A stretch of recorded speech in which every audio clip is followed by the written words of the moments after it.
That's your family? I took the photograph myself. Democracy has spread to the arts, too. With one of those cheap roll film cameras, every man can be a Titian or a Raphael. There would have been many of those cameras on the ship. So why are there no photographs of the iceberg at the moment they collided with it? Why didn't the lookout see it, even before then? It might have helped if he'd had a pair of binoculars. The key to the binocular cupboard couldn't be found.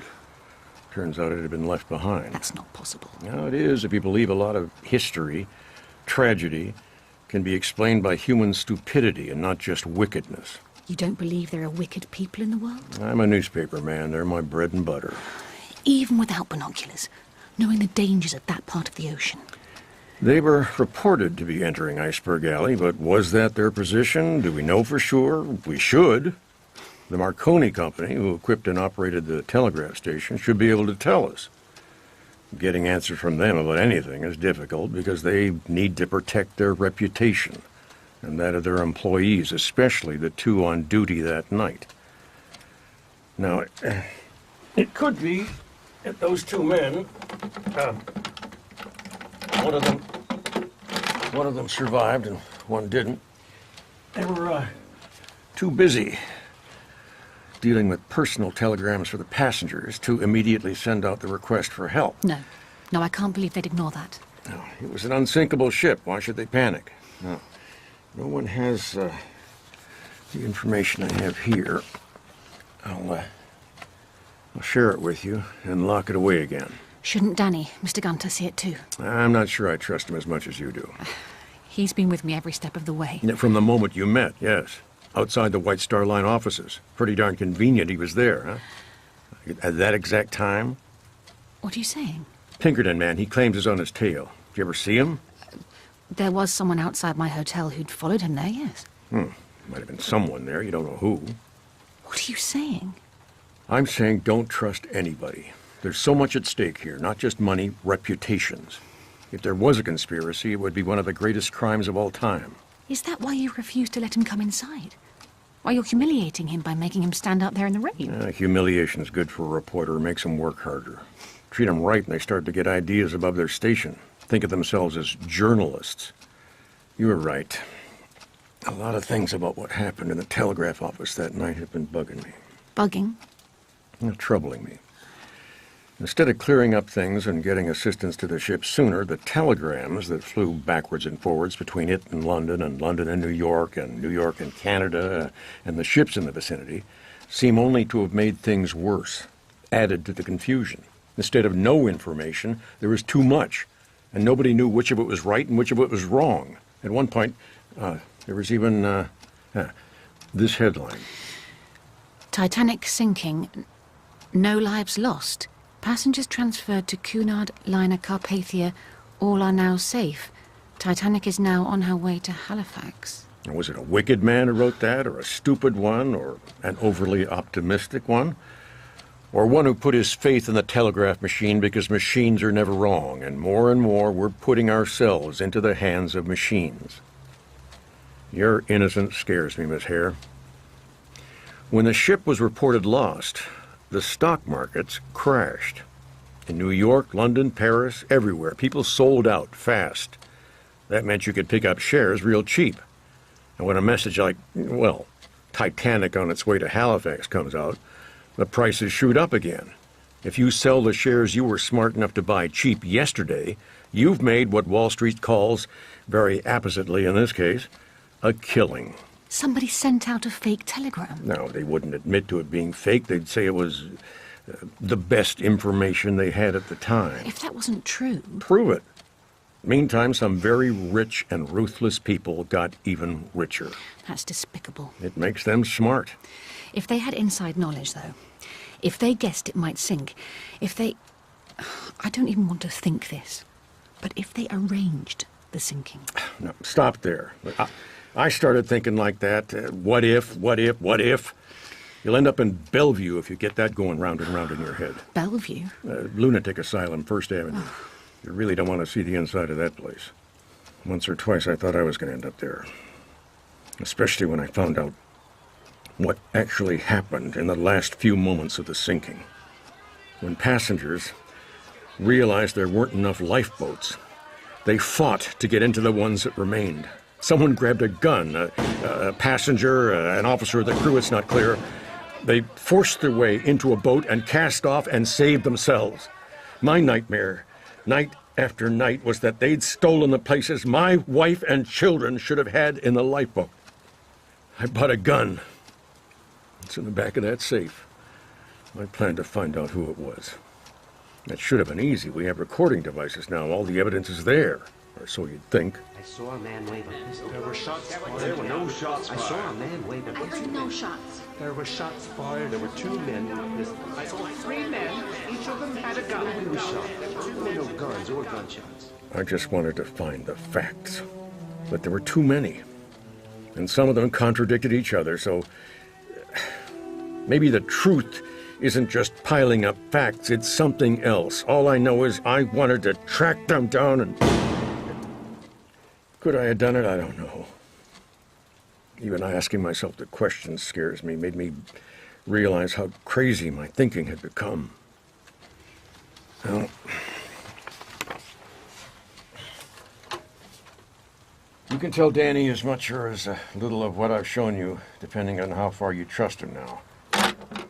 I can't do this anymore. I admire your courage, but I can't be involved. That's it for me.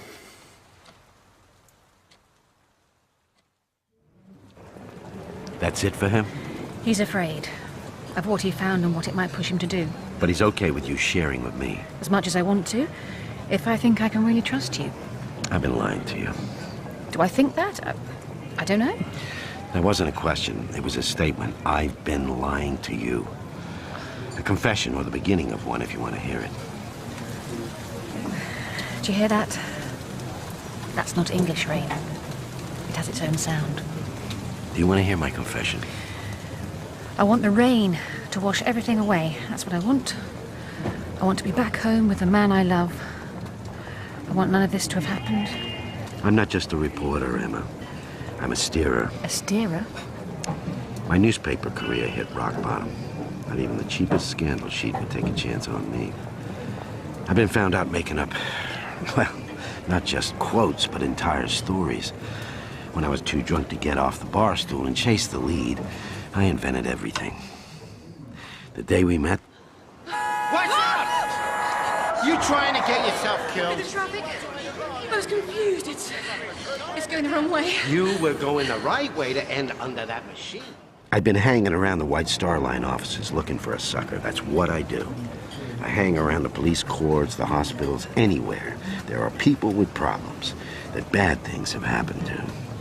I tell them I'm a reporter and ask for their story. I pretend to write it all down, and then I say, gee, what you need is a lawyer. The right guy could get you off the hook or make you hundreds of dollars compensation. Then I say, I really shouldn't do this, but there's a lawyer I've seen at work who'd love to fight this case for you. And I steer them to guys with a law diploma they probably awarded themselves and take a cut from whatever money they make from the poor sap who's taken my advice. I'm a newspaper man, Danny Gunther.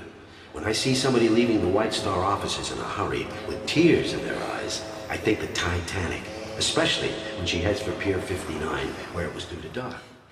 So when you followed me to the river, you found your sucker. That's how I saw you at first, but it changed. Oh dear. You were being honest for a while there, and now you're lying again. What changed was what I feel for you, as a person, as a woman. This is a very peculiar time to make a declaration. Or is it a proposal? 20 years and a couple of thousand shots of rye whiskey ago, it might have been. You are a sad little man, Mr. Gunter. And I'm going now. Write it down. Write What? everything down. Everything you, me, have learned about how and why that ship sank. The facts, the wild guesses, everything. Write what you were just told. Describe what was in that safe. Let go of my wrist. If Edgar Swanson has a gun in his safe, it's to protect himself, not just to go looking for revenge. So you need a law office now, not a newspaper. Go to one of your cheap lawyer friends. One with a forged diploma. I know real lawyers. My wrist. Okay. I'm sorry. I haven't always been a bum.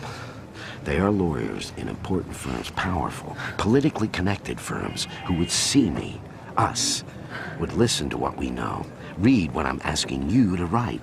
People who wouldn't be scared of taking on Morgan or Fisk or Vanderbilt, who would see this as the biggest case that had ever come their way, and just as important, protect you from those who might want to silence you. Like the Pinkerton man, who I have no idea really exists. He does, trust me. Trust you. Ouch. Okay, look, I deserve that. But I'm in danger too. Just by trying to help you, I've risked my neck. Pen, paper, ink. I've asked the hotel staff not to let anybody disturb you. Write as much or as little as you like. It's probably safer not to make a copy. I can't do that fiancé of doomed violinist comes to New York to seek justice kind of writing. That's newspaper man moose crap. This isn't for the newspapers. Not yet, anyway. It's the facts, as you understand them and what they add up to. If I can't prove what they add up to... Conspiracy, mass murder, that's not your job. The courts will decide that. Even if you find someone, you're sure they'll read this? Once they meet you, they will. Take the pen. Tell the world about the Ship of Lies. Ship of Lies. You could have been a poet. I checked that out. No money in it. You're a good man, though. Believe me, there's even less dough in being that. I'll come collect the papers tomorrow lunchtime.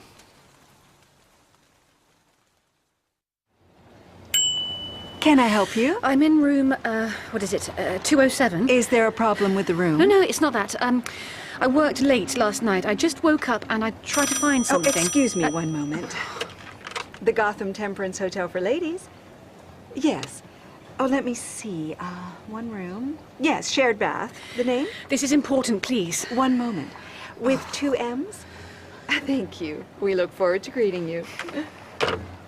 You lost something? Has the maid been to my room today, the housekeeper? Which room did you say? 207. I was asleep. Perhaps they've moved it? But I've looked everywhere. We wouldn't attempt to clean the room of a sleeping guest. Your comfort is important to us. It's impossible that it isn't there. I worked on it until 3 in the morning. I put it on top of the coffee table in my room. 207? Yes. Well, the gentleman asked one of the staff to collect the papers you were preparing for him. The gentleman? Mm-hmm. He said not to wake you, but they were urgent. What gentleman? Well, the gentleman you were in the coffee shop with yesterday. He took what I wrote. Oh, and there's another gentleman who asked to see you when you came down over there, in the lobby. Sir! This is the lady from 207. Who are you? If we could just step over here to get some privacy. I have to go. Something has been taken from me, stolen from By me. a man called Daniel Gunther, I can guess. Here's my business card. Pinkerton's detective agency. You're Emma Hare? You're in big trouble, Miss Hare. I'm here to see if I can help you out of it.